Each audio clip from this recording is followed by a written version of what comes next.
When Elsie moved with her parents to an old countryside estate, she didn't expect boredom to be the biggest threat. The house had been in her family for generations, but she'd never shown much interest in it. For her, it was just an old, creepy house in the middle of nowhere. Then she found the study. Locked behind a dusty glass cabinet sat a porcelain doll. It had emerald eyes, a cracked cheek, and a faded velvet dress. A brass plaque beneath it read, "Adelaide, do not touch."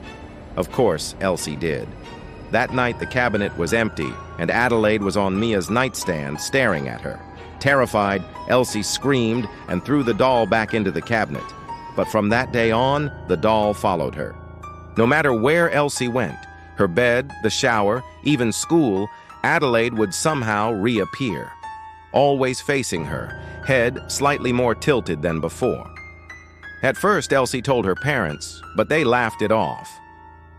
"You've been watching too many horror movies," her dad teased. But a week later, they noticed something. Elsie was whispering to the doll, giggling like it was her best friend. She was no longer herself. Disturbed, her parents waited until Elsie was asleep and threw the doll in the trash.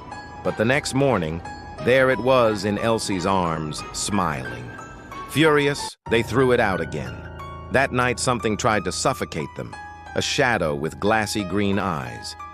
Barely escaping with their lives, they fled the house and never returned for their things. But Elsie, finally free of Adelaide, began to smile like her old self again. Now they live in the city, safe, happy.